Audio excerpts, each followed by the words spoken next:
First of all we should thank Aamir Khan. எதுக்கு அப்படின்னா 3 Idiots, PK and இப்போ டங்கல் இந்த மாதிரி ரொம்ப ஒரு ரெஸ்பான்சிபிளா ஸ்கிரிப்ட் சூஸ் பண்றாரோ அப்படின்னு தோணுது இந்த மாதிரி படங்கள்லாம் பார்க்கும்போது. அது மட்டும் இல்லாம இஃப் நாட் ஆமீர் கான் யார் பண்ணிருப்பா அப்படின்ற ஒரு கேள்வி எழுப்புது இல்லையா? இவர் பண்ணிருப்பாரு, ஓகே, இவர் தவிர யாரா பண்ணிருப்பாங்களா தெரியல. ஸோ அந்த தெரியலன்ற வாய்டு இருக்குல்ல, அதை வந்து அவர் தான் ஃபீல் பண்றாரு. எல்லாருமே சொல்றாங்க ஒவ்வொரு படத்துலையும் அவர் வந்து அவரே வந்து he's breaking his own records அப்படின்னு சொல்றாங்க. கமர்ஷியல் சக்சஸ் அவர் நினைச்சுதான் அவர் இதை பண்றாரான்னு கூட நமக்கு தெரியல. அந்த அளவுக்கு கான்செப்ட் மேலேயும் ஸ்கிரிப்ட்ஸ் மேலேயும் டேரக்டர்ஸ் மேலேயும் ஒரு நம்பிக்கை வச்சு அவர் ஒவ்வொரு படமா பண்றாரு. அதுக்கு தான் வந்து இந்த நன்றிகள். அடுத்தது வந்து டிசம்பர்ல இந்த கிறிஸ்மஸை ஒட்டி ஆமீர் கான் படம் ரிலீஸ் பண்றதை வந்து டிசம்பர் சென்டிமெண்ட் அப்படின்னு நிறைய பேர் சொல்றாங்க.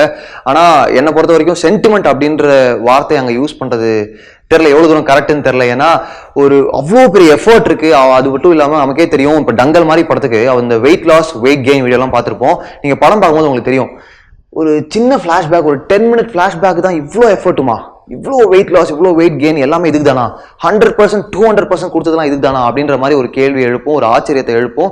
ஸோ வந்து சென்டிமெண்ட் அப்படின்ற வார்த்தையை வந்து நம்ம யூஸ் பண்ண வேணாம். ஏன்னா அப்படியே எஃபர்ட் தான் எல்லாமே. ஒன் டைம் ஒண்டர்னு சொல்லுவோம் இல்லையா, சில விஷயங்கள்லாம் சொல்லுவோம்.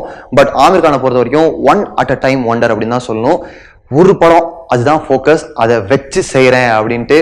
அதனாலதான் அது கிங்கா இருக்காருன்னு நினைக்கிறேன். டங்கல் அப்படின்ற பேர் சொல்லும் போது எப்படி வந்து நம்ம ஆமீர் கான் பேரை மிஸ் பண்ணவே முடியாதோ, அதே மாதிரி இவங்க 2 பேரையும் மிஸ் பண்ணவே முடியாது. ஃபாத்திமா சனா ஷேக் அண்ட் சானியா மல்ஹோத்ரா அவங்க தான் வந்து ஆமீர் கானோட பொண்ணுங்களா நடிச்சிருக்காங்க. வேற லெவல் டெடிகேஷன் அண்ட் பர்ஃபார்மன்ஸ் தான் சொல்லணும். இப்போ ஆமீர் கானுக்கு ஒரு level of dedication and performance சொல்றோம்ல, அது கூடயே வைக்கலாம், அந்த லெவல்லே வைக்கலாம். நியாயமா இவங்களோட பர்ஃபார்மன்ஸ் வச்சு பார்த்தோம்னு வச்சுக்கோங்களேன், இன்னொரு 10 வருஷத்துக்கு இவங்களுக்கு பட வாய்ப்புகள் வந்துகிட்டே இருக்கணும். அந்த அளவுக்கு வந்து ஒரு பர்ஃபார்மன்ஸ். Let's see. ஃபர்ஸ்ட் சீன்லேருந்து லாஸ்ட் சீன் வரைக்கும் ஒரு கிரிப்பிங், கம்ப்ளீட்லி கிரிப்பிங், ஒரு என்கேஜிங் பயோகிராஃபிக்கல் மூவி எடுக்க முடியுமா அப்படின்ற கேள்விக்கு வந்து அடுத்தடுத்த ஆன்சர்ஸ் கிடைச்சிட்டே இருக்கு நமக்கு. ஏன்னா எம்எஸ் தோனி அப்படின்னு ஒரு படம் பார்த்தோம், அண்ட் இப்போ வந்து டங்கல் பார்த்துருக்கோம். ஆனால் ஒரு விஷயம் வந்து நாங்கள் இங்கே ஸ்ட்ரெஸ் பண்ணிக்க விரும்புகிறோம். என்னன்னா, எம்எஸ் தோனி அப்படின்ற ஒருத்தர் வந்து நமக்கு தெரியும், அவர் எவ்வளோ பெரிய ஆள்ன்றது நமக்கு தெரியும், அண்ட் அவர் முகம் நம்ம எல்லாருக்குமே தெரியும், அண்ட் கிரிக்கெட்டுக்கு எவ்வளோ பெரிய வேல்யூ இருக்குன்றது நமக்கு தெரியும். ஆனால் ரெஸ்லிங் வச்சு ஒரு படம் எடுக்க முடியுமா, அப்படி ஒரு படம் எடுக்க முடியுமா அப்படின்ற கேள்விக்கு வந்து டங்கல் ஒரு பர்ஃபெக்ட் ஆன்சர். அதுக்கு நிதேஷ் திவாரிக்கு நம்மலாம் ஒரு பெரிய நன்றி தெரிவிச்சுக்கணும். இதுக்கு முன்னாடி சொன்ன மாதிரி மகேந்திர சிங்குக்கு இருக்க same goose bumps, same value, same response வந்து மகாவீர் சிங்க்கு கிடைக்கணும்னா எவ்வளோ ஒரு கிராஃப்ட் பண்ணும்ல அந்த படத்துக்கு. ஏன்னா கிரிக்கெட்டுக்கும் நமக்கும் இருக்க கனெக்டை விட கண்டிப்பாக ரெஸ்லிங்க்கும் நமக்கும் இருக்க கனெக்ட் வந்து கம்மி தான் இல்லையா? அதை வந்து எல்லா ஃப்ரேம்லையும் எல்லா சீன்லையும் என்ஷூர் பண்ணியிருக்காங்க.